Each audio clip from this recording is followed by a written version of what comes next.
बिस्मिल्लाहिर्रहमानिर्रहीम। क़ुल इन अदरी लअल्लहु फ़ितनतुल लकुम व मताउन इलाहीन। सदक़ल्लाहुल अज़ीम।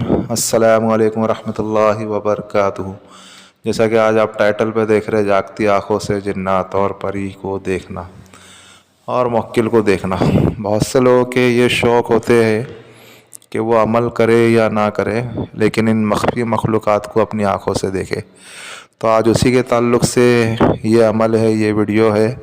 बहुत मुजर्रबुल मुजर्रब अमल है। आप इस अमल को करें और दुआए खैर में हमें भी याद रखें। अभी इस अमल को करने के लिए आपको कुछ चीज़ें दरकार है। बाज़ार जाना है, सब में पहले वो चीज़ें आपको लेकर के आ जाना है।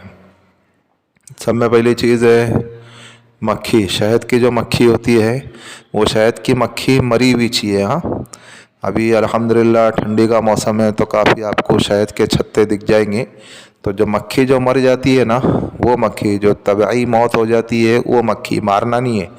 जो मक्खी मर जावे उस मक्खी को आपको इस्तेमाल करना है। ठीक है। अब आपको मिल जाती है तो ठीक है, अगर नहीं मिलती है तो जो मक्खी के जो पालन पोषण करते हैं, जो मक्खी की जो देख रेख करते हैं, आप उनसे कांटेक्ट करें, उनसे रब्ता करें और आप उनसे कहे करके कि अगर मक्खी अगर मरी हुई हो तो मुझे दे दो। अब कितनी लेना है अब आपके ऊपर डिपेंड है। आप उसको जितना सुरमा बनाना है, जितना काजल बनाना है, आप उतनी मक्खी ले सकते हो।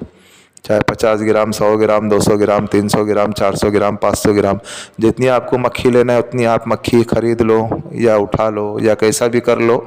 बस मक्खी मरी हुई रहना है, आपको मारना नहीं है। वो भी शहद की मक्खी होना चाहिए। मक्खी जब आपने ले लिए, फिर उसके साथ आपको लेना है एक चिराग। मिट्टी का चिराग लो। मिट्टी का चिराग लिए बाद आपको क्या लेना है, कॉटन, जो आपको मेडिकल से मिल जाएगा, साफ़ और शफ़ाफ कॉटन लेना है। 10-12 रुपये का मिलता है, 10-15 रुपये का मिलता है, वो कॉटन ले लो। उससे आपकी रुई की बत्ती बनाना है, वो लेना है। और आपको इत्र गुलाब, जो आपको आपके जिस्म के ऊपर लगाना है पढ़ाई के दौरान, वो इत्र गुलाब लेना है और दूसरा इत्र नहीं लगेगा।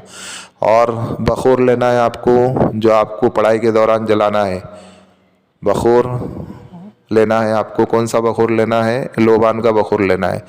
और उसी के साथ साथ आपको जो है, जब आप लोबान का बखूर ले लिए, फिर आपको जो है 4 ईंटें लेना है। 4 ईंट जो जिससे दीवार वगैरह बनती है ना, वो 4 ईंट लेना है।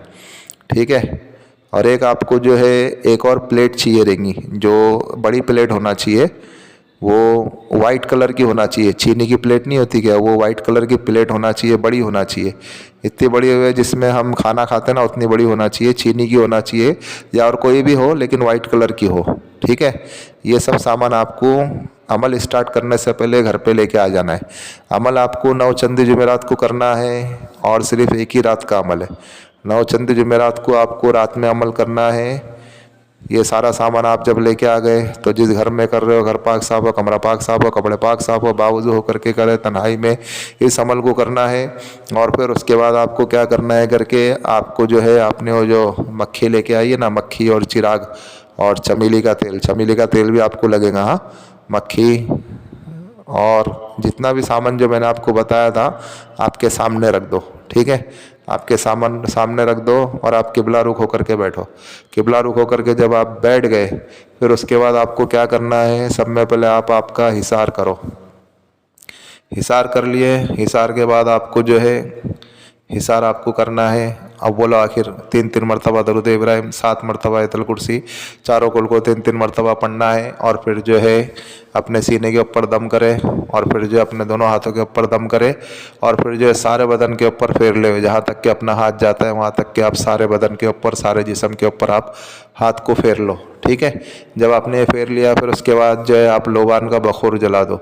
लोबान का बखूर जलाओ, उसमें थोड़ी थोड़ी चुटकी जो है लोबान डालते रहो, समझे, ताकि खुशबू उड़े और अपने जिस्म के ऊपर भी अच्छी खुशबू लगाओ। वही इत्र गुलाब लगाओ जो आपने लेके आए।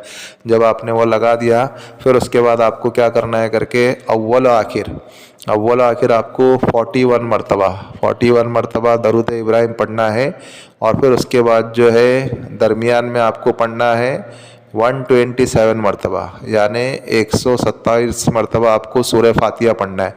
पूरी मुकम्मल सूरह फातिहा पढ़ना है, अल्हम्दुलिल्लाहि रब्बिल आलमीन से लेकर के वलद्दालिन तक। इस तरीके से आपको पढ़ना है, समझे। जब आपने ये पढ़ लिया फिर उसके बाद क्या करना है करके आपको जो है वो मक्खी को जो है आप जो किसी प्लेट व्लेट में रख लेना या किस में भी रख लो। जब आपने मक्खी को अपने सामने रखा है, मरी हुई मक्खी को, फिर क्या करना है उस प्लेट को उठाना है या उस प्याले को उठाना है जिसमें भी आप वो मक्खी रखे बहरहाल, उसको उठाओ। उसको उठा करके उसके ऊपर आहिस्ते से फूको, यानी आहिस्ते से दम करो। जो ज़्यादा ज़ोर से दम मत करो, ज़्यादा ज़ोर से फूको मत। ज़्यादा ज़ोर से फूकोगे तो मक्खी वगैरह उड़ जाएंगी, मक्खी वगैरह मतलब है ना इधर उधर हो जाएंगी। तो आहिस्ते से फूको ताकि जो है सबके ऊपर फूक हो जावे, समझे। और मैंने बताया ना, आप उतनी मक्खी लो जितनी आपको सुरमा बनाना है, जितना आपको काजल इस्तेमाल करना है उतनी आप मक्खी ले लो। जब आप ये कर लिए फिर उसके बाद आपको क्या करना है, वो चिराग जो है ना, वो चिराग को जो है आप किबला रुख तो बैठे ही है, फिर उस चिराग को जो है सेंटर में रखो, यानी बीच में रखो, और राइट में और लेफ़्ट में और उसके बीच में जो है चिराग रखो। राइट और लेफ़्ट में दो दो ईंट राइट में, 2 ईंट लेफ़्ट में, ऐसा करके रख दो, ठीक है। 2 ईंट या 1 ईंट, 1 ईंट इधर 1 ईंट उधर, आप आपके हिसाब से बना लेना। 2 ईंट रखो या 1 ईंट रखो, और बीच में जो है चिराग रखो और उसके अंदर तेल डालो। जब तेल डाल देंगे, चमेली का ही तेल लगेगा और कोई दूसरा ऑयल नहीं लगेगा, चमेली का ऑयल आपको उसमें डालना है चिराग में, मिट्टी का चिराग होना चाहिए। जब आपने वो डाल दिया फिर आपको क्या करना है करके, आपको जो है वो जो कॉटन का आपने लाया ना, कॉटन की रुई, आपको क्या करना है उसकी जो है आपको रुई बनाना है। और जो वो मक्खी वगैरह जो है ना, मक्खी को लपेटते जाना है उसके अंदर, और मक्खी का जो है फलीता बनाना है। यानी मक्खी का फलीता बनाओ। अब उसमें आप कितने भी बना लो, 2 बना लो, 3 बना लो, 4 बना लो, 5 बना लो, जितनी आपने मक्खी लेके आई है उतना आप बना लो। यानी एक फलीते के अंदर अगर 15-20 भी अगर मक्खी आती है तो ऐसा आपको जो है कम से कम जितने बनाना है आप उतने बना लो, ठीक है। जितनी आपने मक्खी लेके आई ली उतनी आपको कॉटन की वो बना लेना है, रुई की बत्ती बना लेना है। जब आप वो रुई की बत्ती बना लेंगे और उस जो है वो चिराग में आपको जो है क्या करना है, वो चिराग में आपको रखना है उस कॉटन को और उसको लाइटर से जला देना है। जब उसकी लौ निकलेंगी ना, जब उसकी धुआं निकलेगा ऊपर, जब वो जलेगी ना तो उसका जो धुआं निकलेगा तो आपको क्या करना है, आपने वो जो चीनी की जो प्लेट लाई है ना, बड़ी बड़ी होना चाहिए जिसमें हम खाना खाते वाइट कलर की, फिर उसके ऊपर जो है वो दोनों ईंट के ऊपर रख देना है और चिराग को नीचे से जलने देना है। जब चिराग का धुआं उड़ेगा ना तो वो धुआं उड़ते उड़ते जो है पूरा वो प्लेट के ऊपर काला काला हो जाएगा, नीचे पूरा काला काला हो जाएगा, और वो जितना काला हो उतना अच्छा है।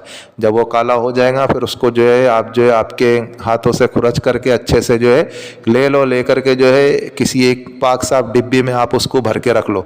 इसी तरीके से आप कितने भी बना लो, हर बार ऐसा करते रहो। मतलब है ना, आपने 5 बनाई है, 6 बनाई है, तो जैसा जैसा कम होते रहे वैसा वैसा आपको जो है वो डिब्बी में उस काजल को निकाल करके रखते रहना है। जब आप ये निकाल करके रख दिए तो ये आपका काजल तैयार हो गया, समझे। फिर आपको क्या करना है करके, आपको अगर कभी अगर इस मख्फी मखलूक़ात को अगर देखना है तो क्या करना है, उसी डिब्बी में से जैसे हम काजल या सुरमा लगाते हैं ना अपनी आँखों में, उस तरीके से पहले राइट आइज़ में लगाए, फिर लेफ़्ट आइज़ में लगाए, यानी राइट आँखों में लगाए, फिर लेफ़्ट आँखों में लगाए। फिर उसके बाद जो है तसव्वुर करें कि मेरे सामने कोई मखलूक है, यानी फुल तसव्वुर के साथ, फुल ध्यान के साथ आप उसको देखने की कोशिश करें। फिर आहिस्ते आहिस्ते करके आपको वो दिखना शुरू हो जाएंगी और फिर वो आपसे बात भी करना शुरू हो जाएंगी और फिर आप उनसे दोस्ती भी कर सकते हैं, ठीक है। और आपको एक बात बता दूँ, ही है अमल हर किसी के बस की बात नहीं है, क्योंकि अगर जो कोई अगर करेगा इस अमल को, उसका हिसार अगर कमज़ोर अगर होता है तो वो एक आधा कभी लपड़ भी लगा देते, एक आधा कभी मार भी देते हैं, समझे। तो जिसका हिसार मजबूत है, जो आमिल है, वही इस अमल को करे, बाकी हर किसी के बस की बात नहीं है, ठीक है। अमल तो आसान है, लेकिन क्या अगर जिन्हें अगर महारत हासिल नहीं होती है तो उन्हें नुकसान भी हो सकता है, समझे। और अगर ये बना लेते हो तो फिर आप इसको सेल आउट भी कर सकते हो, आप इसको बेच भी सकते हो, इसका हदिया भी ले सकते हो, समझे, कोई मसला नहीं है। लेकिन आप अगर करोगे तो एहतियात के साथ, ध्यान के साथ करना, क्योंकि इसमें अगर पढ़ाई के दौरान अगर आपका अगर हिसार अगर करने के बावजूद अगर हिसार अगर कमज़ोर रहा तो वो आपको एक आधा लाफा भी मार सकते, कोई दूसरी मखलूक आकर के आपको परेशान भी करके जा सकती है, ठीक है। बस यही कुछ अमल है, आप इस अमल को करें और दुआए खैर में हमें भी याद रखें। मिलते हैं नेक्स्ट वीडियो में, दुआओं की दरख्वास्त। अल्लाह हाफिज़।